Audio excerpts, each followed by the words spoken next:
He walked into his own mansion and saw his mother tied to a chair while his fiancée calmly sipped wine and smiled.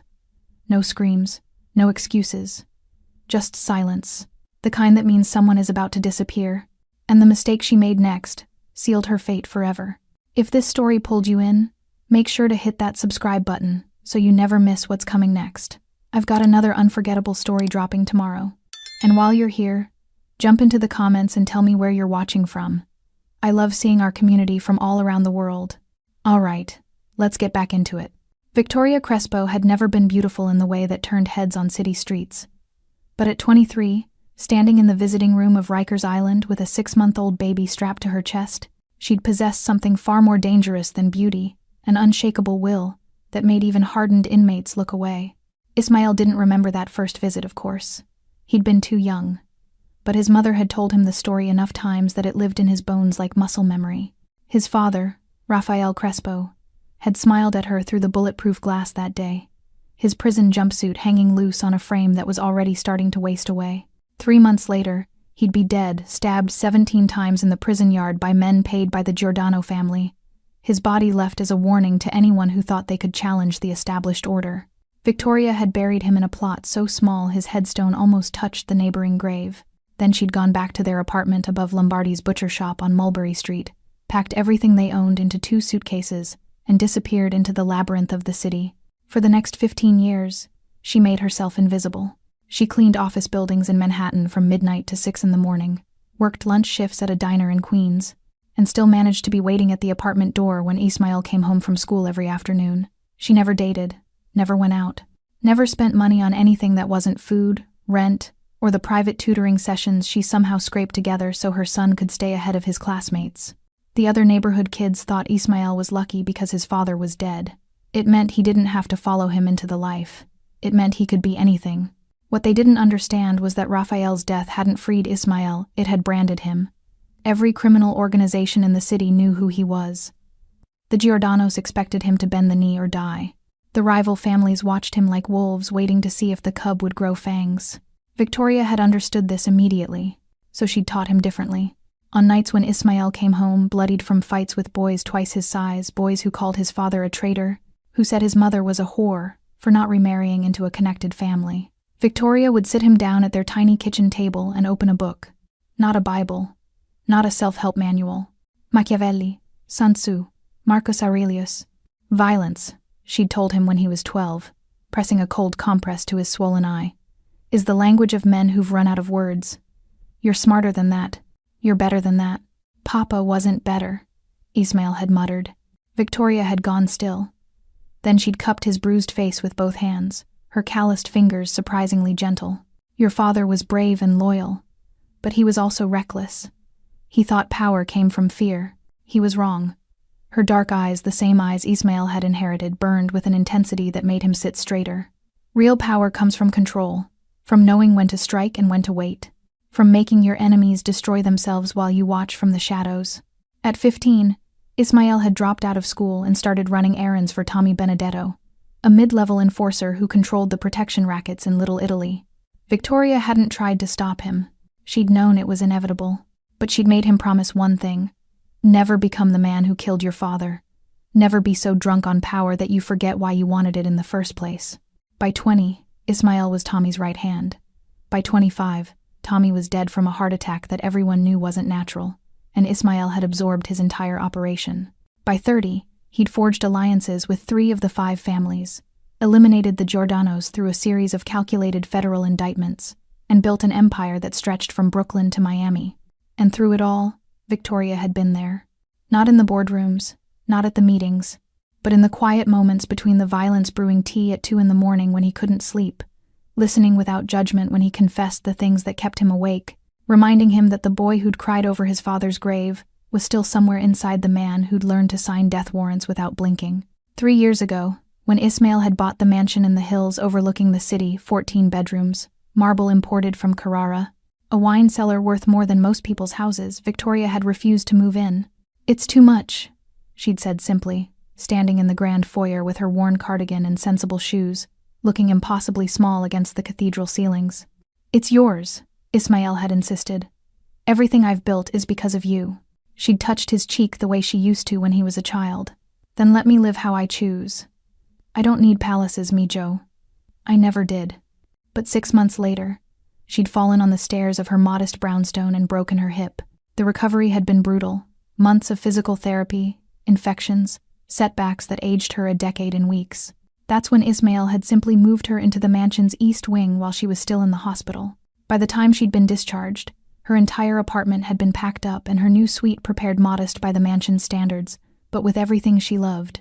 Her armchair by the window, her collection of mystery novels, the photograph of Raphael from before the prison years. She'd been furious for exactly 1 day. Then she'd hugged him and whispered, "You've always been stubborn."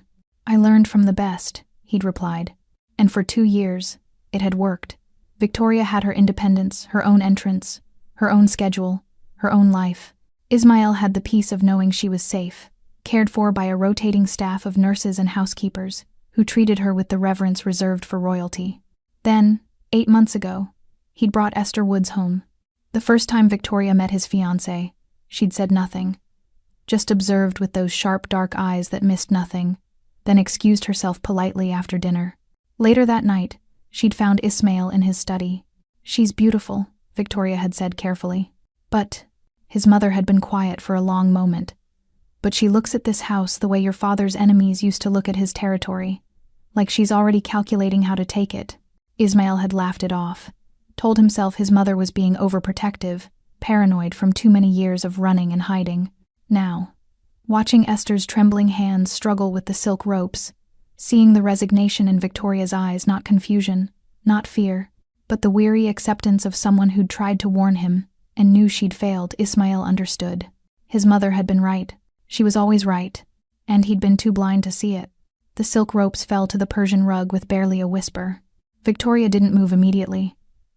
She sat perfectly still in the Queen Anne chair, her wrists marked with faint red indentations that would fade by morning. Esther had been careful about that too.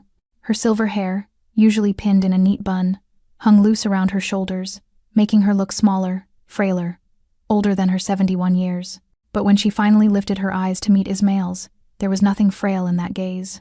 "I'll make tea," she said quietly, rising with the careful dignity of someone who refused to let humiliation define her. "Earl Grey, I think. Unless you'd prefer something stronger." Her voice was steady, controlled, the same tone she'd used when he was 9 years old and came home crying because the Moretti boys had cornered him after school, telling him his father had died screaming like a coward. She'd made him tea that day too. Then she'd taught him how to break a nose without breaking his own hand. "Mama," Ismail started, but Victoria was already moving past him toward the kitchen, her floral house dress rustling softly, her bare feet silent against the hardwood. She didn't look at Esther, didn't acknowledge her at all. It was the most devastating dismissal Ismail had ever witnessed. Esther stood frozen near the fireplace, her emerald gown suddenly looking garish in the amber light, her carefully composed expression cracking at the edges.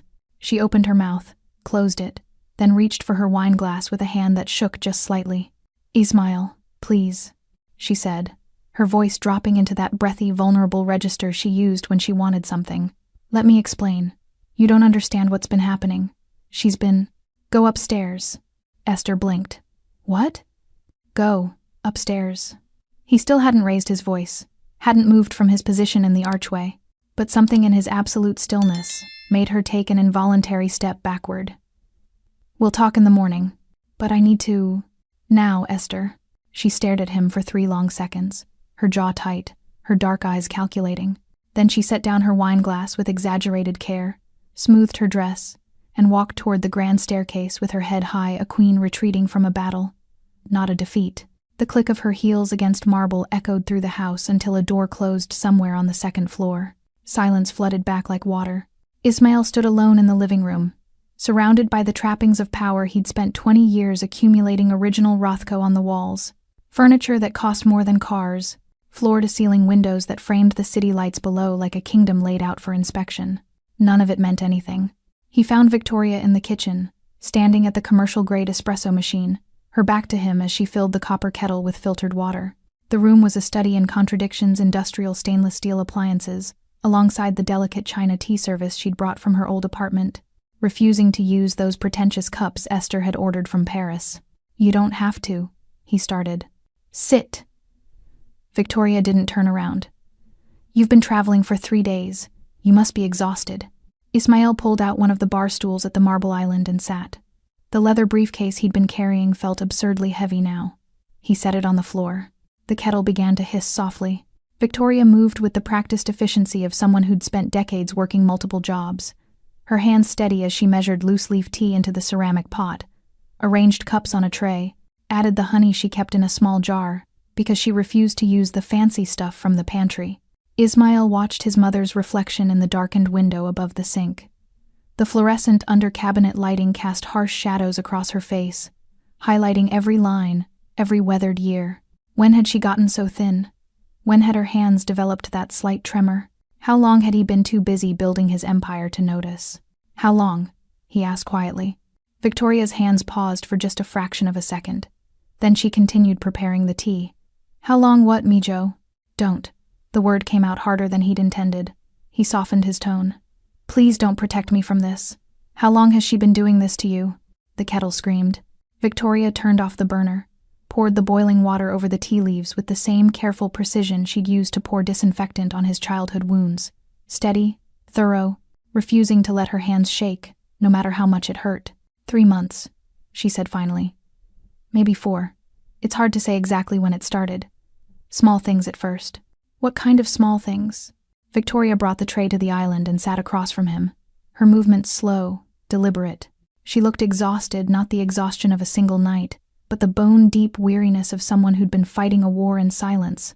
She'd suggest I was confused about conversations we'd had. Tell the staff I'd asked for meals I didn't remember requesting.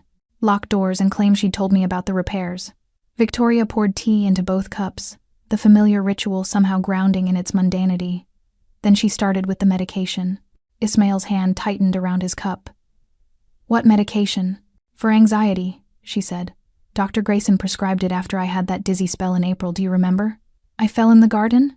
Victoria added honey to her tea, stirring slowly. But the dosage kept increasing, and I started feeling foggy, forgetful. Sometimes I'd lose hours and not remember where I'd been. "Why didn't you tell me?" "Because you loved her." Victoria finally met his eyes, and the sadness there was worse than any anger could have been. "And because I knew what you'd do if I was wrong. I needed to be certain before I destroyed your happiness." "My happiness?" Ismail set down his cup with more force than necessary. "Mama, she tied you to a chair." "Yes." Victoria's voice remained infuriatingly calm. "Tonight she did, because you came home early, because her timeline accelerated." She took a sip of tea. "She's been planning this for months, Mijo. The medical records, the witness statements from staff she's bribed, the legal paperwork. She's been building a case to have me declared incompetent." The words hung in the air like smoke. Ismail felt something cold and sharp settle in his chest, not rage, not yet, but something more dangerous. The absolute clarity that came before irreversible action. "Why?" His voice was barely a whisper. Victoria reached across the marble island and covered his hand with hers. Her skin was paper-thin, marked with age spots and scars from decades of hard work, but her grip was still strong. "Because I'm the only thing standing between her and everything you've built," she said simply. "As long as I'm here, lucid and present, you'll never make the kind of reckless decisions she needs you to make. You'll never be desperate enough, angry enough, destabilized enough to lose control." She squeezed his hand. "She doesn't want to marry a king, Ismail. She wants to bury one and rule in his place." Ismail didn't sleep that night. He sat in his study until dawn, surrounded by shadows and the faint amber glow of his desk lamp, listening to the house settle around him. Somewhere above, Esther was presumably asleep in their bedroom, the master suite with its king-sized bed and adjoining balcony overlooking the city. He couldn't remember the last time he'd actually wanted to be there. At 6:47 a.m., his phone buzzed. A text from Esther. "We need to talk. I'll be in the morning room at 8. Not a request, a summons. Ismail stared at the message for a long moment, then set the phone face down on his desk. By 8 o'clock, he was showered, dressed in a charcoal Tom Ford suit, and standing in the doorway of the morning room watching Esther perform. She'd staged it perfectly. The table was set with fresh croissants from the French bakery she preferred, imported jam, a French press of Colombian coffee. She wore a cream cashmere sweater and tailored slacks, the picture of casual elegance. Her dark hair swept into a loose ponytail, minimal makeup that somehow made her look both vulnerable and striking. When she saw him, her expression shifted seamlessly into concern. "Darling." She rose, reaching for him, but stopped when he didn't move toward her. "I barely slept. We need to talk about last night. About your mother." Ismail stepped into the room and closed the door behind him. "I'm listening." Esther's relief was palpable. She gestured to the chair across from hers. "Please sit. Have coffee. You must be exhausted." He remained standing.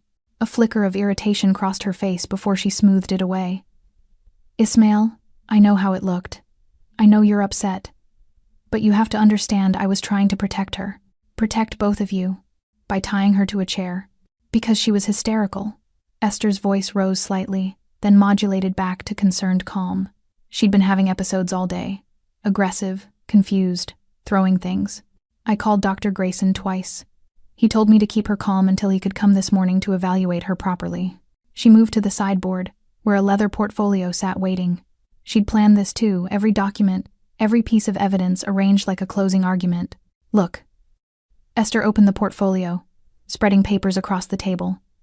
Medical notes going back 4 months, Dr. Grayson's observations, incident reports from the nursing staff, audio recordings of her confused states. Ismail picked up the first document. It was typed on Dr. Grayson's letterhead, dated 6 weeks ago. Patient presence with increasing confusion, memory lapses, and occasional paranoid delusions. Recommend increased supervision and possible adjustment to current medication regimen. Paranoid delusions, Ismail read aloud. "About what?" "About me." Esther's voice broke just slightly, a masterful touch. "She's convinced I'm trying to hurt her, that I want to take over your business, that I'm poisoning her mind." "Ismail, it's textbook dementia with paranoid features." Dr. Grayson explained it all. He set down the first document and picked up another. This one included timestamps and brief descriptions. 10:15 a.m.s. Patient refused medication. Claimed it was making her sick. Became verbally combative. 2:40 p.m. Patient. Found wandering in restricted wing. Disoriented. 11:30 p.m. Patient attempted to call outside number repeatedly, claiming she needed help. "These are from the nursing staff?" Ismail asked, his voice carefully neutral. "From Nurse Patricia. She's been documenting everything."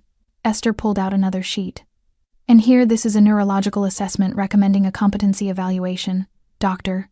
Grayson thinks we should file for temporary guardianship, just until we can get her stabilized." There it was. The word his mother had warned him about. Guardianship. Esther moved closer. Her perfume something expensive and floral filling the space between them. "I know this is painful. I know you love her. But we have to face reality.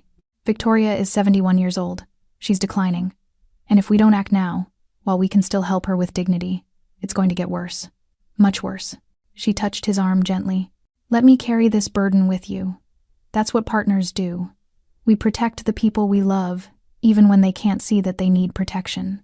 Ismail looked down at her hand on his sleeve, the 3-carat diamond engagement ring he'd given her 9 months ago, catching the morning light. The manicured nails painted a subtle rose. Everything about Esther Woods was perfect, calculated, precise. He'd been attracted to that once. The way she moved through his world with such ease, speaking 3 languages fluently, knowing which wine to order, which charities to support, how to smile at the wives of business associates, while subtly establishing dominance. She'd seemed like the ideal partner for a man who'd built an empire on control. Now he saw it differently. She wasn't his partner. She was his competitor. "Where's Dr. Grayson now?" Ismail asked. "He'll be here at 10. I told him about last night. And he's clearing his schedule." Esther's eyes searched his face. "Are you angry with me? Should I be?" "No." She said it firmly, her chin lifting. "I did what any person who loved this family would do. I documented the decline.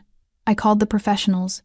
And when your mother became a danger to herself last night, I restrained her as gently as possible until help could arrive." She paused. "If you'd found her hurt or worse because I'd ignored the warning signs, you'd never forgive me. You'd never forgive yourself." It was a beautiful argument. Logical, compassionate, impossible to refute without seeming cruel or in denial. Ismail picked up the portfolio, flipping through the remaining documents. More medical notes, more incident reports. A draft petition for emergency guardianship, already filled out except for his signature. A psychological evaluation form. Contact information for a specialist facility, upstate discreet, comfortable, experienced with high-profile families experiencing difficult transitions. "You've been thorough," he said quietly. Esther's shoulders relaxed slightly. "I had to be, for her sake." "And this nurse, Patricia, she's been the primary caregiver?" "For the past 2 months, yes. She's experienced with dementia patients. Very professional. I'd like to speak with her." "Of course." She's downstairs now, preparing Victoria's morning medication. Esther moved to pour coffee, clearly believing the crisis had passed. "Would you like me to call her up?" "No." Ismail closed the portfolio. "I'll go down." Something flickered in Esther's expression, too quick to name, gone before he could analyze it. "Ismail." She set down the coffee pot. "Before you do, I need you to trust me. I know your mother said things last night, things that probably contradicted everything I'm telling you now, but that's part of the disease. The paranoia makes them convincing, makes them believe their own delusions." She stepped closer, her voice dropping to something intimate, pleading. "Don't let her confusion poison what we have. Please." Ismail met her eyes, those dark, intelligent eyes that had once captivated him. "I'll talk to the nurse," he said. "Then we'll see Dr. Grayson together." "Together." Esther smiled, relief flooding her features. "Yes, that's exactly right." She thought she'd won. Ismail could see it in the way her posture relaxed, the way her hand reached out to squeeze his arm one more time before he left the room. What she didn't see was the single detail that didn't fit. Victoria's confused states and medication refusals were all documented during daytime hours when Ismail was at work, when witnesses were controlled, when the narrative could be managed. But last night, when he'd walked in unannounced, his mother hadn't been confused. She'd been silenced. There was a difference, and Ismail Crespo had built an empire on noticing differences others missed. Nurse Patricia was in Victoria's suite, organizing pill bottles on the nightstand with the methodical efficiency of someone following a routine. She was younger than Ismail expected, mid-30s, blonde hair pulled into a severe ponytail, wearing pale blue scrubs that were spotless despite the early hour. She didn't hear him enter. The door to Victoria's private wing had been left slightly ajar, and he'd learned long ago how to move without sound. His mother was still asleep in the adjacent bedroom, her breathing steady and deep. Exhausted from last night, probably, or sedated. Ismail watched Patricia sort through the medications. Blue pills into one container, white capsules into another. A small liquid vial that she held up to the light, checking the dosage marking with professional precision. "That's quite a collection," he said quietly. Patricia spun around, nearly dropping the vial. Her hand flew to her chest. "Mr. Crespo, I wasn't expecting." Clearly. He stepped fully into the room, closing the door behind him with a soft click. "I'm sorry to startle you. I wanted to check on my mother." Patricia's face cycled through several emotions before settling on professional composure. "Of course. Mrs. Crespo had a difficult night." Miss Woods explained what happened. "I've prepared her morning medications. They should help stabilize her mood." Ismail moved to the nightstand, picking up one of the orange prescription bottles. The label read, "Lorazepam, 2 milligrams. Take 1 tablet twice daily for anxiety. Prescribed by Dr. Richard Grayson 3 months ago." He set it down and picked up another. "Quetiapine, 100 milligrams. Take at bedtime for mood stabilization." And another. "Donepezil 10 milligrams. Take once daily." "That's for dementia," Patricia offered helpfully. "Dr. Grayson started her on it 6 weeks ago when the memory issues became pronounced." Ismail continued reading labels. 5 different medications, all prescribed within the last 4 months. All for conditions his mother had never exhibited in 71 years of life. "Walk me through her typical day," he said, still examining the bottles. "When does she take these?" Patricia relaxed slightly, clearly relieved to discuss her professional protocols. "Morning doses at 8 a.m. the lorazepam and donepezil with breakfast.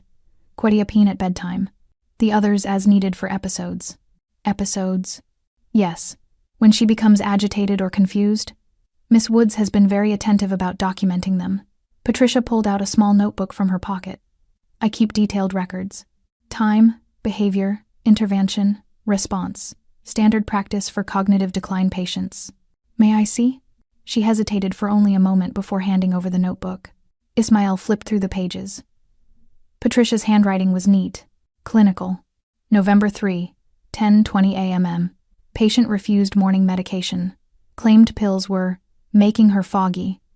Became verbally resistant. Administered medication with applesauce per doctor. Grayson's instructions. Patient calmed within 30 minutes. November 7, 2:15 p.m. 10. Patient found in restricted wing attempting to access Mr. Crespo's office. Appeared disoriented. When redirected, became accusatory, claiming she needed to find evidence. Administered PRN lorazepam. Patient rested peacefully afterward. November 12, 11:45 p.m. Patient made multiple attempts to call emergency services. When phone was removed for her safety, became increasingly paranoid. Claimed she was being held prisoner. Emergency sedation required. The entries continued, dozens of them. A comprehensive record of deterioration, or a comprehensive record of something else entirely. You've been very thorough, Ismail said, closing the notebook. Thank you, Mr. Crespo. I take my work seriously. Patricia gestured toward the medications. If you'd like, I can explain what each one does, the side effects, the expected progression. That won't be necessary. Ismail set the notebook on the nightstand beside the pill bottles. I'd like to send these to an independent lab for analysis. The temperature in the room dropped 10 degrees. I'm sorry? Patricia's smile froze. The medications. I want them tested. Make sure the dosages are correct, that there haven't been any contamination issues. Ismail kept his tone casual, almost apologetic. You understand, with my mother's sudden decline, I need to rule out every possibility. Environmental factors, medication interactions, anything that might explain such a rapid change. Patricia's face had gone pale. Mr. Crespo, I assure you, I follow every prescription exactly as written. Dr. Grayson is one of the most respected neurologists in the city. The medications are from a licensed pharmacy. There's no possibility of contamination. Then the tests will confirm that, and we'll all have peace of mind. He began collecting the bottles, placing them carefully in his jacket pockets. I'm sure you understand my concern. She's my mother. Of course, but Patricia's voice had risen slightly. Miss Woods should really be consulted about this. She's been managing Mrs. Crespo's care plan. You can't just take prescribed medications without. I'm not taking them. I'm having them tested. Ismail's tone remained pleasant, but something in his eyes made Patricia take a step back. Unless you have a reason I shouldn't? No reason. This is highly irregular. So is my mother's sudden decline. He picked up the last bottle, the liquid vial Patricia had been checking when he'd entered. What's this one? That's a supplemental medication. For sleep. When the quetiapine isn't sufficient. There was no label on the vial. Ismail held it up to the light, watching the clear liquid catch the morning sun streaming through the curtains. Prescribed by Dr. Grayson? Yes. He provides it directly. It's a compounded medication, so it doesn't go through the regular pharmacy. Convenient. The word hung in the air like an accusation. Patricia's hands twisted together. Mr. Crespo, I really think you should speak with Miss Woods before. I've already spoken with Miss Woods. Ismail pocketed the vial. She's the one who suggested I review my mother's care plan in detail. Make sure everything is being handled properly. It was a lie, but Patricia didn't know that. She nodded slowly, clearly trying to decide whether to push back or retreat. Self-preservation 1. Of course. I'm happy to cooperate with any review. I have nothing to hide. I'm sure you don't. Ismail moved toward the door, then paused. One more question. How long have you worked for my household? 2 months. Miss Woods hired me through an agency that specializes in... Which agency? Elite Home Healthcare Solutions. They're based in Manhattan. Very reputable. And before that? Patricia hesitated. I was working at a private facility in Connecticut. Elderly care. References? Of course. Miss Woods verified everything before I started. Ismail nodded slowly. I'm sure she did. Thank you for your time, Patricia. I'll let you know what the lab finds. He was halfway down the corridor when Patricia called out, her voice tight with poorly concealed panic. Mr. Crespo, when will Mrs. Crespo receive her morning medications? She really should maintain her schedule. Interrupting the regimen could cause significant setbacks. Ismail turned back. My mother is sleeping peacefully for the first time in weeks. I think we can afford to let her rest. But Dr. Grayson's instructions specifically state, Dr. Grayson, Ismail said quietly, will wait. He left Patricia standing in the hallway, her professional composure crumbling around her like paper in rain. 30 minutes later, Ismail sat in his study with his phone pressed to his ear, listening to the rings echo across the line. Dr. Kovich. The voice that answered was heavily accented, impatient. This better be important. I'm in the middle of... It's Ismael Crespo. I need a favor. The irritation vanished instantly. Ismael, of course. What do you need?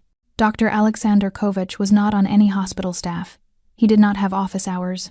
His services were retained exclusively by people who needed medical expertise without the inconvenience of official records, insurance claims, or mandatory reporting. Ismael had used him twice before, once to treat a gunshot wound that couldn't be explained to an ER, once to verify cause of death when an ally had died under suspicious circumstances. I need a complete toxicology analysis. Blood work, medication screening, the full spectrum. Ismael set the collection of pill bottles on his desk. And I need it today. Is this for... My mother. Silence on the other end. Then, I'll be there in an hour. Ismael ended the call and stared at the bottles lined up before him like evidence in a trial. 5 different medications, all prescribed in the last 4 months. All for conditions that had appeared suddenly, dramatically, conveniently. His mother's words from last night echoed in his mind. She's been planning this for months. If Victoria was right, if Esther had been systematically drugging her, creating symptoms, building a medical record to support a competency claim, then every pill in these bottles was a weapon, and Ismael needed to know exactly what ammunition he was dealing with. His phone buzzed. A text from Esther. Dr. Grayson is here early. Can you come down? Ismael looked at the message, then at the medications on his desk. He typed back, on my way. It was time to see exactly how good a liar his fiancée really was. Dr. Richard Grayson was exactly what Ismael expected. Silver-haired, impeccably dressed in a navy suit that cost more than most people's monthly rent, wire-rimmed glasses perched on an aquiline nose. He carried a leather medical bag that looked like it belonged in a period drama and had the kind of confident, compassionate expression that probably calmed wealthy families writing checks for private care. He was also, Ismael noted, visibly uncomfortable. They sat in the formal living room, the same room where, less than 12 hours ago, Victoria had been bound to a chair. Esther had orchestrated the seating arrangements, she and the doctor on the sofa, Ismael in the wingback chair opposite, a coffee service between them. Like this was a civilized consultation rather than an interrogation. Mr. Crespo. Dr. Grayson extended his hand. I wish we were meeting under better circumstances. Your mother is a remarkable woman. Ismael shook his hand, noting the slight dampness of the palm. I'm sorry? Remarkable. You said she's remarkable. Present tense. Ismael settled into the chair, his posture relaxed but his eyes sharp. So you don't believe she's as far gone as these reports suggest? Dr. Grayson glanced at Esther, who smiled encouragingly. Well, cognitive decline is. It's a spectrum, you understand. Your mother has good days and difficult days. The goal is to maximize quality of life while ensuring her safety during the more challenging periods. How many times have you examined her personally? Another glance at Esther. I've seen Mrs. Crespo 4 times over the past 3 months. Initial consultation, 2 follow-ups, and an emergency evaluation last month when she had a particularly severe episode. And in those 4 visits, you diagnosed dementia, prescribed 5 different medications, and recommended I pursue guardianship. Ismael's tone remained conversational. That seems efficient. Mr. Crespo, I understand this is difficult to accept. What tests did you run? I'm sorry? Cognitive tests, brain scans, blood work. What objective measures did you use to reach your diagnosis? Ismael leaned forward slightly. Because I have the medical records Miss Woods provided, and I don't see any neuroimaging, no comprehensive neurological workup, just your clinical observations and prescription recommendations. Dr. Grayson's jaw tightened. In geriatric psychiatry, clinical observation is often the primary diagnostic tool.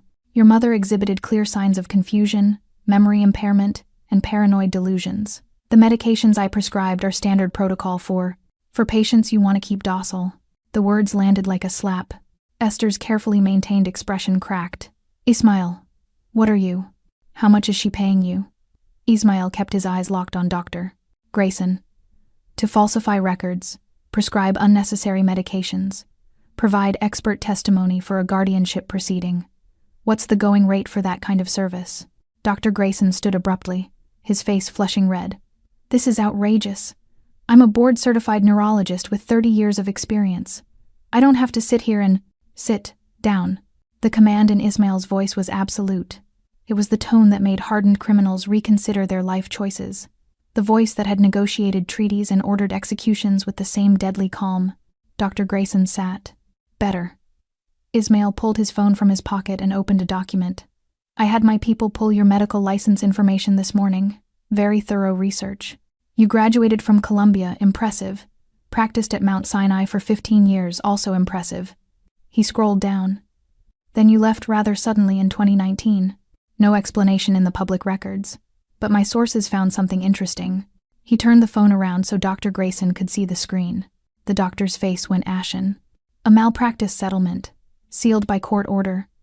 A wealthy patient's family claimed you prescribed unnecessary psychiatric medications to an elderly woman, kept her heavily sedated while her daughter-in-law systematically looted her estate.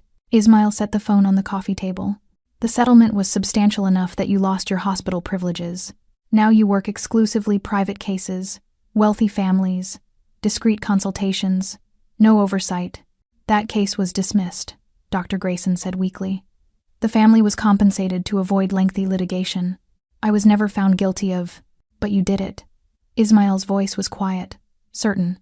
And when Miss Woods came looking for a doctor who would be willing to diagnose my mother with conditions she doesn't have, who would prescribe medications to create symptoms rather than treat them, who would provide expert testimony to support a fraudulent guardianship, claim you said yes.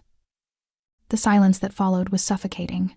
Esther finally spoke, her voice trembling with what might have been genuine emotion or exceptional acting. Ismail, this is insane. You're making wild accusations based on what? Your mother's paranoid delusions? Some sealed settlement from years ago? She turned to Dr. Grayson. I apologize for this. He's under tremendous stress. He doesn't know what he's saying. I know exactly what I'm saying. Ismail stood, moving to the window that overlooked the city. I also know that 2 hours ago I had my personal physician, Dr. Alexander Kovac. Perhaps you've heard of him, Dr. Grayson? Draw my mother's blood and collect every medication. Nurse Patricia was preparing to give her this morning. Dr. Grayson's face had gone from red to gray. Dr. Kovac is running a complete toxicology panel as we speak. Blood concentration levels, drug interactions, everything. Ismail turned back to face them. If my mother has been systematically overdosed, if the medications were deliberately prescribed to induce confusion and memory loss, if there's any evidence of pharmacological elder abuse, he'll find it. This is ridiculous, Esther said, but her voice had lost its conviction. You're destroying your relationship with your mother's care team based on paranoia. You're going to hurt her by interrupting her treatment. Her treatment. Ismail laughed a cold, humorless sound. Is that what we're calling it? He moved to stand directly in front of Dr. Grayson, looking down at the older man with the kind of intensity that made people confess to crimes they hadn't committed. I'm going to give you one chance to tell me the truth. What medications did you actually prescribe? What were they supposed to do? And what did Miss Woods pay you to make my mother appear incompetent? Dr. Grayson's hands were shaking now. He looked at Esther, clearly hoping for rescue. But she had gone very still, her mind visibly racing through contingency plans. I want my attorney, Dr. Grayson said finally. You'll need one. Ismail stepped back. Because when those toxicology results come back, I'm going to bury you. Your medical license, your reputation, everything. And then I'm going to make sure every family that's ever trusted you knows exactly what you did. You can't. I can. And I will. Ismail's voice was steel wrapped in silk. Unless you start talking. Right now. The grandfather clock in the corner ticked through 15 seconds of silence. Then Dr. Grayson broke. The lorazepam doses were triple what's normally prescribed, he said quietly, not meeting anyone's eyes. And the quetiapine, it wasn't for mood stabilization. At those doses, it causes sedation, confusion, memory, impairment. The donepezil was legitimate, but unnecessary. It's usually given to dementia patients, but in someone without dementia, combined with the other medications, he swallowed hard. It would create symptoms that looked like cognitive decline. And the unlabeled vial? The supplemental sleep medication? Concentrated sedative, haloperidol mixed with a mild paralytic agent. It would cause temporary disorientation, compliance, short-term memory disruption. His voice cracked. She said your mother just needed to be calmed, that she was becoming difficult, that it was for her own good. Ismail turned slowly to face Esther. She sat perfectly still on the sofa, her emerald dress from last night replaced by a dove-gray cashmere sweater, her dark hair immaculate, her expression unreadable. For a long moment, they simply stared at each other. Then Esther smiled, not the warm, loving smile she'd perfected over months of their relationship, but something colder, sharper, more honest. "You should have stayed in Japan," she said softly. "Probably." Ismail's hand moved to his phone. "But I didn't. And now we're going to have a very different conversation than the one you planned." His phone buzzed before he could make the call. A text from Dr. Kovac. "Results preliminary but conclusive. Call me immediately." Ismail read the message, then looked back at Esther. "Last chance," he said. "Tell me everything. Why you did this, who you're working with, what you were planning, and maybe I'll let you walk away from this." Esther stood, smoothing her sweater with deliberate calm. "You want the truth?" She moved toward the bar, pouring herself a glass of scotch, even though it was barely 10 in the morning. "Fine, I'll give you the truth." She took a long sip, then turned to face him with a smile that was equal parts admiration and contempt. "Your mother was right about everything." The scotch glass caught the morning light as Esther swirled the amber liquid, seemingly in no hurry now that the performance was over. "Your mother saw through me the first night we met," she said, her voice stripped of the breathy vulnerability she'd worn like armor. "I could feel it. The way she watched me at dinner, asking those careful questions about my family, my background, my interests. She wasn't making conversation. She was conducting reconnaissance." Ismail remained perfectly still, his phone in his hand, finger hovering over Dr. Kovac's contact, but he didn't press it. Not yet. Dr. Grayson had shrunk into the sofa cushions, clearly wishing he could disappear entirely. "I grew up with nothing," Esther continued, moving to the window where Ismail had stood moments before. "Not the romantic kind of nothing, the desperate kind. Trailer parks and welfare checks and watching my mother sell herself to keep the lights on. Do you know what that does to a child? Watching the world remind you every single day that your life doesn't matter because you weren't born into the right family. So, you decided to marry into one," Ismail said quietly. "I decided to become one." She turned back to face him, her eyes bright with something between ambition and fury. "I made myself into exactly what men like you want. Educated, elegant, cultured. I learned wine and art and how to smile at the right people. I erased every trace of who I was and became who I needed to be. And Victoria threatened that." "Your mother was that threat." Esther's voice hardened. "As long as she was here, lucid and influential, I was always going to be the outsider. The fiancée. The woman waiting for approval that would never come because she saw exactly what I was, someone who wanted what she had built." "She built nothing," Ismail said. "She cleaned buildings and worked double shifts. She built you." The words cut through his objection like a blade. "Everything you are, everything you've accomplished, every decision you make, it all flows back to her. The values she taught you, the morality she insisted on, the control she maintains even when she's not in the room." Esther finished her scotch in one swallow. "As long as Victoria Crespo was your conscience, I could never truly have access to your power. You'd always hesitate, always question, always wonder what she would think." Ismail's jaw tightened. "So you tried to erase her." "I tried to remove the obstacle." Esther set down the glass with deliberate care. The medications were supposed to make her compliant, confused enough that her objections wouldn't matter. The medical records would establish a pattern of decline. The guardianship would transfer decision-making authority to you and, by extension, to me as your wife. She smiled without warmth. Then the real work could begin. "What real work?" "Destabilizing your empire." She said it like it was obvious, inevitable. "You've built too carefully, Ismail. Too much restraint, too many rules, too much honor among thieves. But men like you make mistakes when they're emotionally compromised. Lose your mother to dementia, watch her fade away in some facility while you're consumed with guilt that would have made you reckless. And you'd be there to help me make those reckless decisions.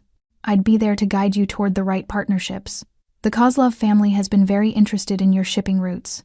The Delgado cartel would pay handsomely for your distribution networks. There are a dozen organizations willing to pay premium prices for pieces of what you've built, if only someone was willing to sell." The room seemed to tilt. "You were going to dismantle everything," Ismail said slowly. "Piece by piece. Using me as the front while you sold my empire to the highest bidders." "Our empire," Esther corrected. "Once we were married. Community property, darling. 50% mine the moment we signed the papers." She moved closer, her voice dropping to something almost intimate. "And if something unfortunate happened to you afterward, a retaliation from a rival family, perhaps? or a tragic accident during one of your increasingly reckless operations, I'd inherit the rest. The grieving widow. Young, capable, ready to negotiate with interested parties. You planned to kill me. I planned for every contingency. Esther's smile was sharp as broken glass. But you're making this sound so mercenary. I did care for you, in my way. You're brilliant, powerful, attractive. If you'd been willing to be a true partner to share power instead of hoarding it, things might have been different. A true partner wouldn't drug my mother. A true partner would have recognized that your mother was a liability. Esther's mask slipped slightly, showing genuine frustration. You let a 71-year-old woman dictate your choices. Her values, her morality, her endless lessons about honor and control. She turned you into a crime lord who thinks he's a philosopher. You could have been so much more. The phone in Ismail's hand buzzed again. Another text from Dr. Kovac. We need to talk. Now. But Ismail didn't look down. He was staring at Esther Woods, really seeing her for the first time.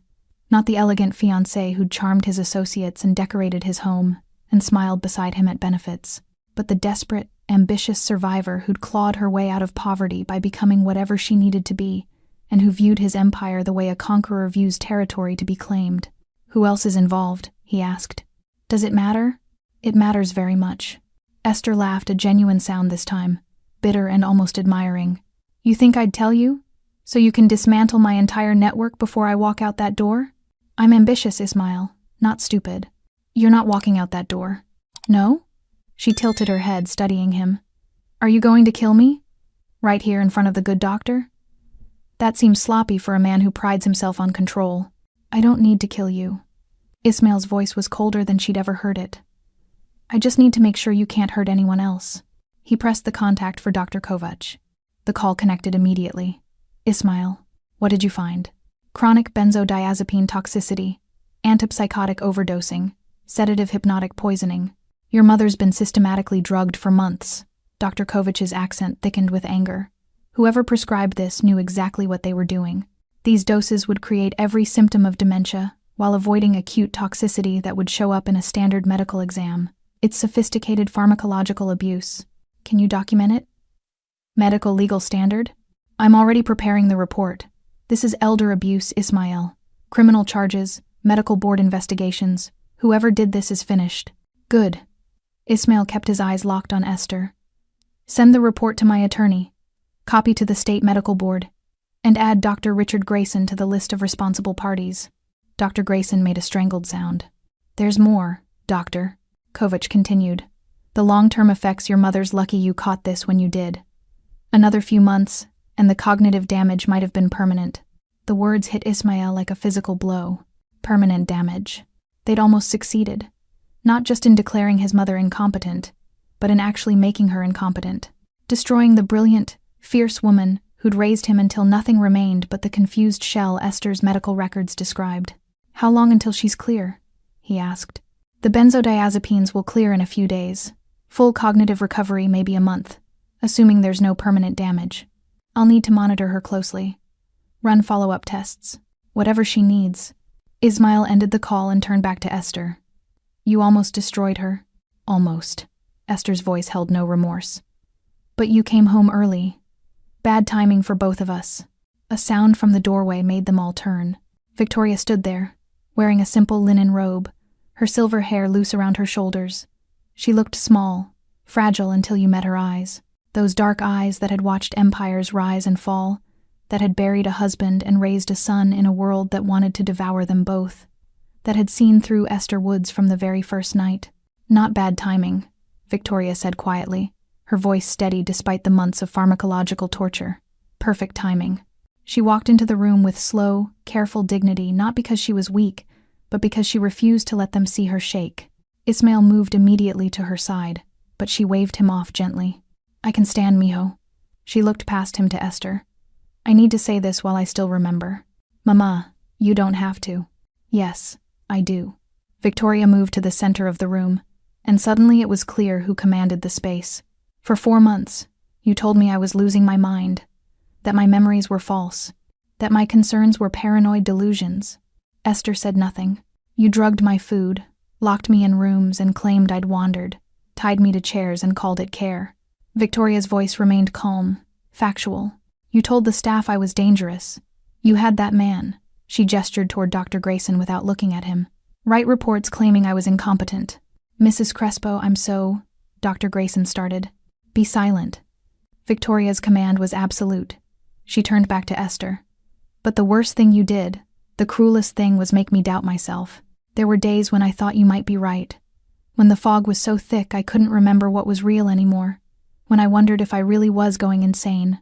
A single tear traced down her weathered cheek. Those days, Victoria continued, her voice breaking slightly, were worse than any physical pain you could have inflicted. You didn't just try to take my mind. You tried to take my truth. Esther's composure finally cracked. You were in the way. I was his mother. The words carried the weight of absolute certainty. And you will never understand what that means, because you don't know how to love anything you can't own. The silence that followed was profound. Then Victoria turned to her son, reaching up to touch his face with a trembling hand. Thank you, she whispered, for believing me when I couldn't believe myself. Ismail caught her hand, pressing it against his cheek. Always, Mama, he said. Always. The next 72 hours passed like a carefully choreographed performance, with Ismail playing the role of a man who didn't know he'd already won. He sent Dr. Grayson home with a quiet warning that sounded almost like mercy. Disappear. Retire. Move somewhere warm and never practice medicine again. If I hear your name connected to another patient, if you so much as write a prescription for aspirin, I will make sure that sealed malpractice settlement becomes front-page news. The doctor had left so quickly he'd forgotten his medical bag. Esther, however, stayed. That was the dangerous part, the game within the game.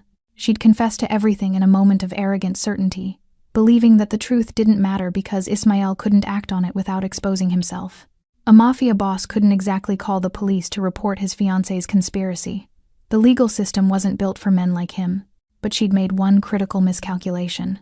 She thought he'd react with emotion, with rage or heartbreak, or the reckless violence she'd been counting on to destabilize him. Instead, Ismail did what he always did when facing an enemy who'd shown their hand too early. He smiled. And he waited.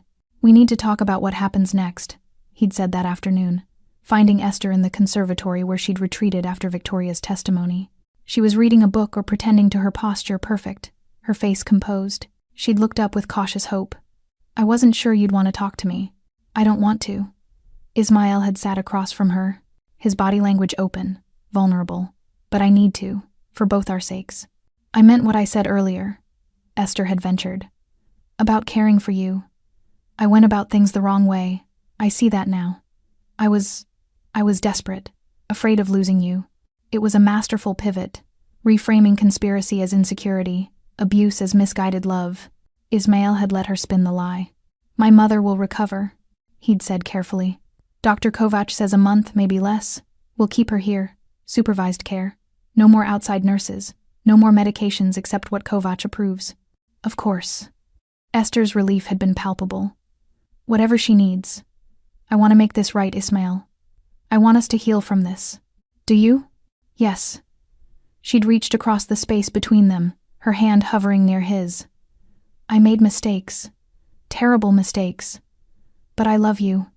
And I hope you still love me too. Ismail had taken her hand, watching her eyes light with desperate optimism. I need time, he'd said, to process everything, to make sure my mother is stable. Can you give me that? Of course. Anything. And I need you to do something for me. Esther had tensed slightly. What? The people you were working with, the Kozlov family, the Delgado cartel, whoever else was part of your plan. I need you to contact them. Tell them the timeline is accelerating. Tell them I'm unstable, vulnerable, ready to make deals. She'd gone very still. Why would you want me to? Because I need to know who they are. Ismail had leaned forward, lowering his voice to something intimate, conspiratorial. You were right about some things, Esther. My mother does constrain me. Her values, her morality, they've made me cautious when I should be bold. Maybe it's time to explore new partnerships, opportunities I wouldn't have considered before. The lie had been perfectly calibrated, equal parts confession and manipulation. Esther's mind had raced behind her eyes, calculating, adjusting, seeing a path forward where moments before there'd been only ruin. You mean that? I mean, I'm tired of being controlled by the past. Ismail had squeezed her hand. Help me understand what you were building. Show me the vision you had for our future. If it makes sense, if I can see the value, maybe we can salvage something from this. It was exactly what she'd wanted to hear. The possibility of redemption. Of still winning, even after the confession. I'll need to make some calls, she'd said slowly. Explain that things are evolving, that you're open to discussions. Do it. Ismail had stood, pulling her to her feet, but carefully. I don't want anyone knowing about the last few days. As far as anyone outside this house knows, everything is fine between us. What about your mother? My mother stays in her suite until she's recovered. The staff thinks she's ill, which is true. No one needs to know the details. Esther had nodded, already planning, already adapting. There's one more thing, Ismail had added, stopping her as she'd moved toward the door. I'm hosting a dinner, 1 week from tonight, private, intimate. I want to meet these potential partners of yours. Face to face, no intermediaries. Here? In the house? Where else? Ismail had smiled. I need to see who I'm getting into business with. And they need to see me. The unstable, vulnerable version you've been promising them. Esther had studied him for a long moment, looking for the trap. But Ismail had learned long ago how to be whatever someone needed him to be. In that moment, he'd been the grieving son, the compromised leader, the man whose moral compass had finally cracked under the weight of betrayal. A dinner, she'd repeated. 1 week. Can you arrange it? I can arrange anything. The old confidence had crept back into her voice. How many guests? You tell me. However many key players you need to make this work. She'd smiled then, the predatory smile she'd hidden for months behind warmth and devotion. I'll make the calls tonight. And she had. Over the next 6 days, Ismail watched Esther orchestrate her own destruction with the efficiency of someone who thought they were building an empire. She made calls from the East Terrace, thinking he couldn't hear. She scheduled meetings at cafes in the city, believing he wouldn't follow.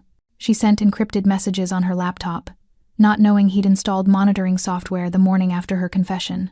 Every contact she made, every potential ally she reached out to, every piece of her conspiracy, Ismail documented it all.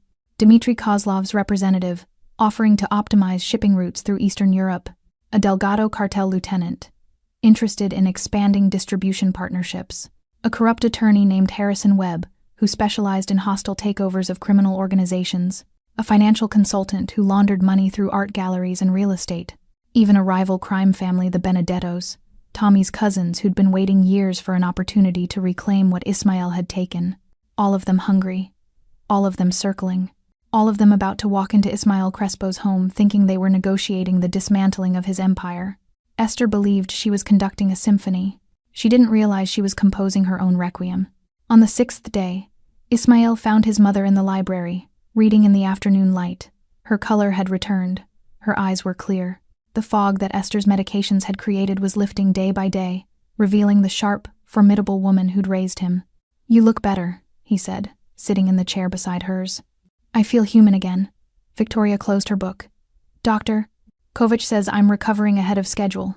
The mind is resilient when given a chance. I'm sorry I didn't see it sooner. Don't. She reached over and took his hand. She was very good at what she did. If you hadn't come home early that night, she would have succeeded. They sat in comfortable silence for a moment. There's a dinner tomorrow night, Ismail said finally. Esther thinks she's bringing her allies here to negotiate my surrender, to finalize the plans she's been making. And what will they find instead? Truth. Ismail's voice was quiet, certain. Every piece of evidence I've gathered, every conversation I've recorded, every ally she thought was secret. I'm going to let her build the trap completely before I spring it. Victoria studied her son's face, the face she'd watched grow from a frightened boy into a man who'd learned to control violence instead of being controlled by it. What will you do with her? She asked. After? I don't know yet, Ismail admitted. But whatever it is, it won't be quick. She tried to take you from me. She tried to destroy everything you built in me. That's not a debt paid with a bullet. No, Victoria agreed quietly. It's not. She squeezed his hand. But remember what I taught you. Control the violence. Don't let it control you, even when the person deserves it most. I remember, Mama. Ismail stood, pressing a kiss to her forehead. I remember everything you taught me. Tomorrow night, Esther Woods and everyone she'd conspired with would walk into his home expecting to witness the fall of a king. Instead, they'd learn why Ismail Crespo had survived in a world that ate the weak and punished the careless. Not because he was the most violent, but because he was the most patient. and his patience had just run out. The dining room had been transformed into something between a boardroom and a throne room. Ismail had overseen every detail personally. The long mahogany table that could seat 16 was set with bone china and crystal that caught the chandelier light like ice. Each place setting included a leather portfolio, empty now, but waiting. 7 guests were expected. 7 conspirators who thought they were coming to negotiate the dissolution of Ismail Crespo's empire. They began arriving at 8 o'clock. Dmitry Kozlov's representative came first, a man named Alexei Petrov, with cold eyes and an expensive watch. He moved through the foyer like he was already calculating square footage and resale value. Next came Isabella Delgado, the cartel lieutenant who wore designer suits and had personally ordered the deaths of 43 people. She kissed Esther's cheek like they were old friends. Harrison Webb, the corrupt attorney, arrived with a briefcase full of contracts. The financial consultant, a woman named Patricia Chen, brought spreadsheets. 2 Benedetto cousins, Frank and Joseph, came together, their eyes scanning the mansion with barely concealed resentment. Esther played hostess with flawless grace, guiding them all to the dining room, pouring wine, making introductions as if this were a legitimate business dinner rather than a conspiracy to commit organized theft and probable murder. Ismail watched from the hallway, invisible in the shadows, counting heads. All present, all accounted for. He entered the dining room at precisely 8:30, and the conversations died instantly. "Thank you for coming," he said, moving to the head of the table. "I know you all have busy schedules. I appreciate your discretion." Esther sat at the opposite end, her emerald dress replaced tonight by something even more striking, black silk that made her look like a widow already in mourning. She smiled at him encouragingly, believing they were partners now, co-conspirators in her grand design. "Esther has told me about the opportunities you've all presented," Ismail continued, remaining standing while the others sat. "Partnerships that could expand my operations significantly. New markets, new distribution channels, new revenue streams." Alexei Petrov leaned forward. "The Kozlov family is prepared to offer very generous terms. I'm sure you are." Ismail's voice was pleasant, conversational.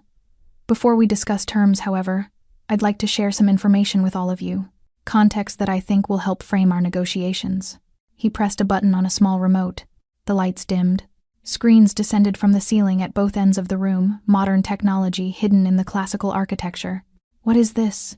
Isabella Delgado asked. "Transparency," Ismail said simply. The screens flickered to life. Audio began playing, Esther's voice, clear and unmistakable. "Your mother was the obstacle. Remove her, and he becomes manageable, predictable." Esther's face went white. The recording continued. Snippets of phone calls, carefully edited but devastatingly complete.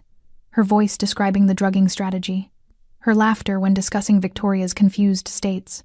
Her cold calculation about timelines and inheritance laws. Then the screens shifted to documents. Medical records, the real ones from Dr. Kovac, showing systematic poisoning. Toxicology reports with highlighted sections. Dr. Grayson's confession, recorded and notarized. "Jesus Christ," Frank Benedetto whispered. But Ismail wasn't finished. New audio began, Esther's calls to each person in this room, her promises about what she could deliver, her assurances that Ismail was compromised and vulnerable and ready to be manipulated. "He's weak right now. His mother's condition is destroying him. He'll agree to anything if we position it correctly." The screens showed text messages, encrypted emails that Ismail's people had decrypted, financial transactions, payments from Kozlov accounts to Esther's hidden offshore accounts. Contracts Harrison Webb had drafted for the systematic liquidation of Ismail's assets. Every piece of the conspiracy, displayed in excruciating detail. Alexei Petrov stood abruptly. "This is, I was told you were open to discussions." "Sit down." Ismail's voice cut through the room like a blade. Petrov sat. "You were told," Ismail continued, his voice deadly quiet, "that I was weak, vulnerable, easily manipulated. That my mother's condition had compromised my judgment and made me desperate for new partnerships." He moved slowly around the table, placing his hand on each empty chair as he passed. "What you weren't told is that my mother was being systematically poisoned by my fiancé, that the condition you were counting on was pharmacologically induced, that every piece of leverage you thought you had was built on elder abuse and fraud." The silence was suffocating. Ismail stopped behind Esther's chair. She sat rigid, her hands clenched in her lap. "In my world," he said softly, his eyes scanning each face at the table, "there are rules. You can challenge territory. You can compete for markets. You can even try to kill me, if you're brave enough and stupid enough." He leaned down, his voice dropping to something only Esther could hear clearly. "But you never ever disrespect a man's mother." He straightened, addressing the room again. "I invited you here tonight because I wanted you to understand something. Every call you made, every meeting you attended, every plan you contributed to, I documented it all. Your conspiracy isn't secret anymore. It's evidence." Harrison Webb's face had gone gray. "You can't take this to authorities." "I don't need to." Ismael smiled without warmth. The door to the dining room opened. Victoria Crespo entered. She wore a simple navy dress, her silver hair swept into an elegant bun, and she moved with the quiet dignity of someone who had survived everything life had thrown at her and refused to be diminished by any of it. The room fell into a silence so complete that the grandfather clock in the hallway could be heard ticking through the walls. Esther's composure finally shattered. Her face crumbled, showing raw panic for the first time since the evening began. "Mrs. Crespo," Harrison Webb started, rising awkwardly from his chair. "We had no idea." "Sit down, Mr. Webb." Victoria's voice was soft, but carried absolute authority. "All of you, I have something to say, and you're going to listen." She moved to stand beside her son, and Ismael stepped back slightly, giving her the center of the room. This moment belonged to her. "For 4 months," Victoria began, her eyes moving from face to face around the table. "I was told I was losing my mind, that my memories were false, that my fears were paranoid delusions created by a diseased brain." Her voice remained steady, factual, devastating in its calm. "I was drugged, systematically and deliberately. Medications that created confusion, memory loss, disorientation. I was tied to chairs and told it was for my own safety. I was locked in rooms and told I had wandered there myself. I was gaslighted so thoroughly that there were days I believed I truly was going insane." Isabella Delgado looked away, unable to meet Victoria's gaze. "The woman who did this," Victoria continued, her eyes finally landing on Esther, "sat in this house, ate at this table, smiled at my son, and every single day worked to erase me. Not to kill me, that would have been too obvious, but to make me disappear while I was still breathing, to turn me into something so confused and helpless that no one would believe a word I said." She moved closer to the table, her hands resting lightly on the back of an empty chair. "And all of you were willing to benefit from that abuse. You knew she was compromising him through his mother. You knew something wasn't right, but you didn't ask questions because you wanted what she was offering." "Mrs. Crespo, with all respect," Alexei Petrov said carefully, "we were told you were ill. We had no reason to suspect." "You had every reason." Victoria's voice sharpened. "In this world, my son's world, you don't survive without instincts, without asking questions, without verifying what you're told." She paused. "You ignored your instincts because greed made you stupid." Frank Benedetto shifted uncomfortably. "We weren't part of what she did to you. We were just willing to profit from it." Victoria finished. "Which makes you complicit." She turned to look at Esther, who sat frozen at the far end of the table, tears streaming down her carefully made-up face. "You asked me once," Victoria said softly, "what it was like to raise a child alone in this world, to teach him values when violence was the only language spoken around us, to make him believe honor still mattered when everything he saw suggested it didn't." Esther said nothing. "I told you it was the hardest thing I'd ever done, and you smiled and said you admired my strength." Victoria's voice dropped to barely above a whisper. "What you didn't understand, what you still don't understand, is that strength isn't about taking power. It's about knowing when to hold it and when to let it go. It's about building something that lasts beyond your own ambition." She moved closer to Esther, stopping just a few feet away. "You tried to destroy the one thing in this world that mattered more to my son than his empire. You tried to take his mother from him, not through death that would have been cleaner. You tried to make him watch me fade away, confused and helpless, until there was nothing left of the woman who raised him." Victoria's voice broke slightly, but she didn't look away. "That was your mistake. Not the conspiracy, not the greed, but fundamentally misunderstanding what you were attacking. I'm not just his mother. I'm the reason he has a conscience. The reason he can rule through respect instead of fear. The foundation everything he's built stands on." She straightened, her composure returning like armor. "When you poisoned me, you poisoned that foundation. And my son," she glanced at Ismael, pride evident in her eyes, "does not forgive threats to his foundation." Victoria turned back to address the entire room. "I want all of you to remember this moment. Remember that you stood in this room, expecting to negotiate the destruction of a good man's empire, because a desperate woman convinced you he was weak. Remember that you confused compassion for vulnerability, love for liability. She moved toward the door, then paused. And remember that the most dangerous men in this world aren't the ones who rule through violence. They're the ones who learned control from women who refused to let cruelty define their sons. Victoria left the dining room with the same quiet dignity she'd entered with, and somehow the space felt emptier without her presence. Ismail waited until his mother's footsteps faded down the hallway before he spoke again. "Stand up, Esther." She remained seated, her hands gripping the edge of the table as if it could anchor her to a reality that was rapidly dissolving. I said, "Stand up." This time she obeyed, rising on shaking legs, her black silk dress suddenly looking like a costume she no longer had the right to wear. Ismail moved to stand directly in front of her, close enough that the others couldn't hear him speak. "I'm not going to kill you," he said quietly. "That would be too easy, too quick. You'd become a martyr in your own mind, the woman who almost pulled off the perfect con before the vengeful crime lord struck her down." Esther's breath came in shallow gasps. "Instead, I'm going to let you live. But everything else, everything you built, everything you schemed for, everyone who ever believed in you, that ends tonight." He stepped back, addressing the room again. "Here's what happens next. All of you leave this house.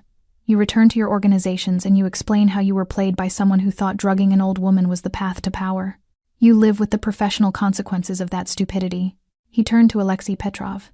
"The Kozlov family will receive documentation proving you were negotiating behind their backs, using their resources to fund a personal venture.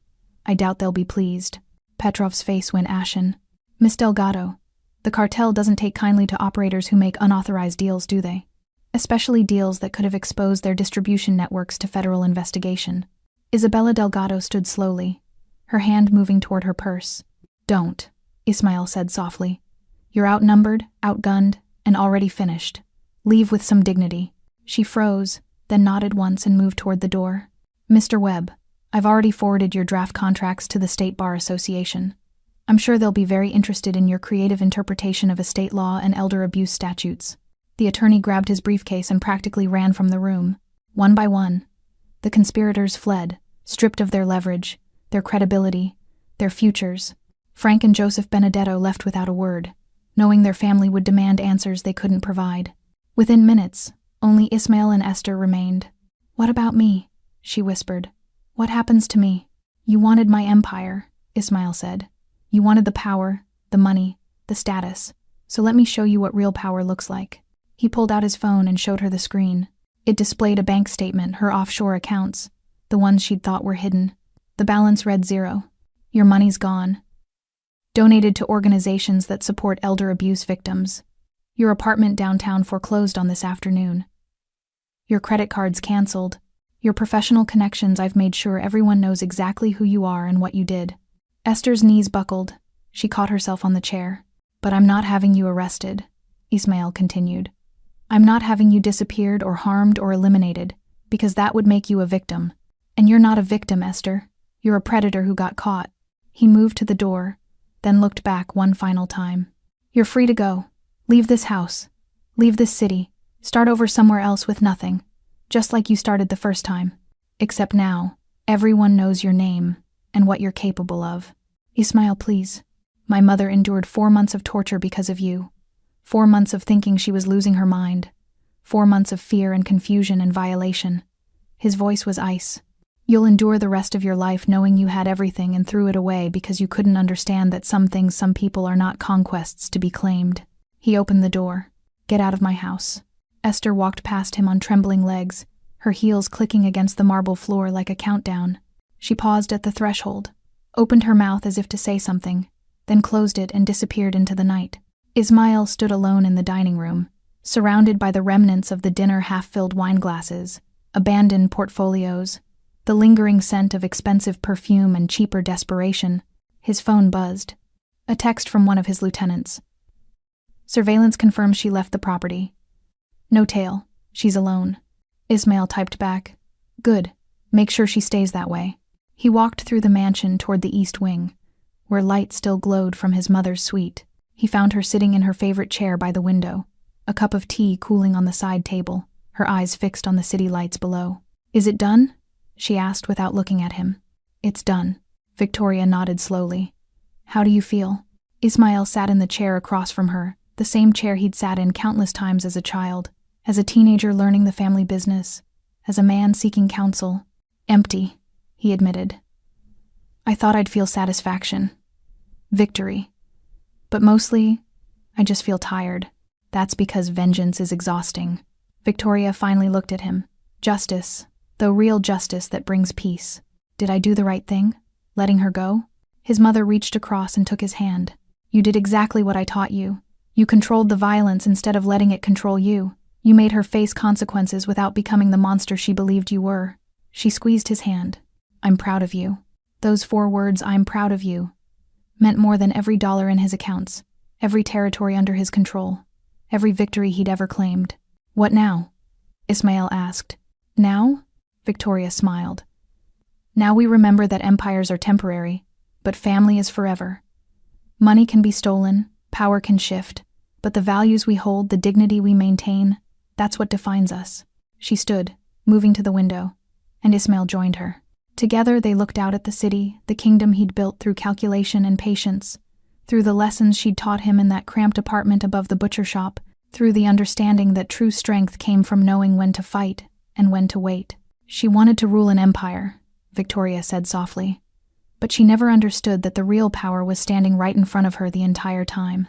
What power was that? Victoria turned to her son, her dark eyes, the eyes he'd inherited, filled with the wisdom of someone who'd survived everything and refused to be broken. A mother's love, she said simply. The one thing that can't be bought, stolen, or destroyed. The foundation that holds even when everything else crumbles. Ismail pulled his mother into an embrace, and for the first time in months, he felt the weight he'd been carrying finally lift.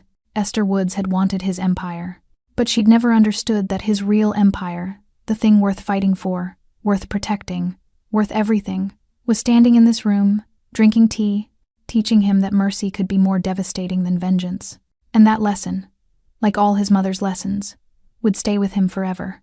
Thanks for staying with this story right till the final moment. You're the reason these stories come alive. If you're ready for another powerful journey, just tap the next video on your screen. And before you go, leave a quick comment and rate this story from 1 to 10. I'm excited to see your thoughts and connect with you down there.